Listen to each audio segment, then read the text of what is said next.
युद्ध कर देता है सब कुछ नाश। हंसते हुए चेहरों की छीन लेता है ये मुस्कान। शायद तभी कहते हैं कि युद्ध किसी चीज का समाधान नहीं होता है। इजराइल हमास की जंग का आज 15वां दिन है। दिन गुजर तेज जा रहे हैं और इजराइल का हमास पर हमला भी तेज होता जा रहा है। नेतन्याहू की कसम, हम हमास को मिट्टी में मिलाकर ही लेंगे दम। हाईकमान के इस प्रण पर इजराइल की सेना लगातार गाजा पट्टी पर अटैक कर रही है। एक तरफ आईडीएफ ये दावा कर रहा है कि अभी तक हमास के 100 ठिकानों को मिट्टी में मिला दिया गया है, तो दूसरी तरफ आईडीएफ ये भी दावा कर रहा है कि इजराइल पर 15 दिन में 6,900 से ज्यादा रॉकेट दागे गए, जिसमें 1400 इजरायली नागरिकों की मौत हो गई है। युद्ध के बीच अमेरिकी राष्ट्रपति जो बाइडेन ने ऐलान करते हुए कहा कि गाजा में अगले 24 से 48 घंटों में मानवीय सहायता के लिए 20 ट्रक पहुंचेंगे। इसी बीच इजराइल ने गाजा शहर के अल कुदूस अस्पताल को खाली करने के आदेश दिए हैं। बता दें कि अस्पताल और आसपास के इलाकों में 1000 से ज्यादा लोग मौजूद हैं। अस्पताल के प्रशासन ने इसे खाली करने से इनकार कर दिया है। यहाँ इजरायली हमलों में बेघर हुए करीब 12,000 लोग रह रहे हैं। अब देखना ये होगा कि आखिरकार इजराइल के आदेश के बाद अस्पताल में रह रहे लोग अस्पताल को खाली करते हैं या नहीं। अगर खाली भी करते हैं तो ये सभी शरण कहां लेंगे, ये सबसे बड़ी चुनौती है। दोनों देशों के बीच जारी महायुद्ध में हमास ने कतर की मध्यस्थता के बाद शुक्रवार रात 2 अमेरिकी नागरिकों को रिहा कर दिया।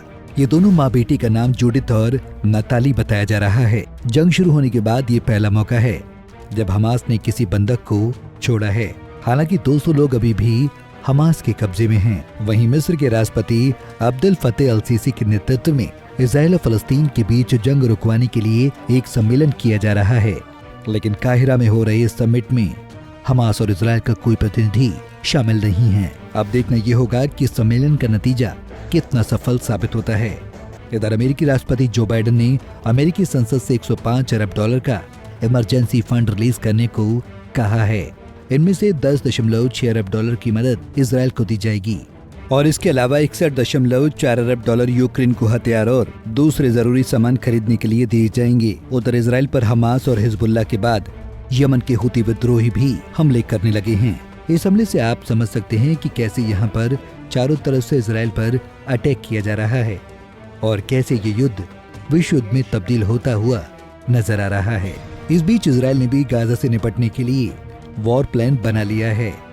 इजराइल के रक्षा मंत्री योव गैलेंट ने कहा कि जंग 3 चरण में होगी। हम पहले चरण में हैं। इसमें हम हवाई हमलों से हमास के ठिकानों को तबाह कर रहे हैं। जल्द ही जमीनी हमला भी करेंगे। दूसरे चरण में सैनिक छोटे छोटे ऑपरेशन जारी रखते हुए हमास के सीक्रेट एजेंट्स को भी खत्म कर देंगे। इसके बाद तीसरे चरण में गाजा में नई सुरक्षा व्यवस्थाएं बनाएं, जिसमें इजराइल का कोई रोल नहीं होगा। लिहाजा अब देखना ये होगा कि हमास के खिलाफ इजराइल का ये 3 वॉर प्लान कितना सफल साबित होता है। Bureau report, Punjab Kesari TV. हमसे जुड़े रहने के लिए हमारे YouTube चैनल को सब्सक्राइब करें और नई वीडियो की नोटिफिकेशन के लिए बेल आइकॉन को दबाएं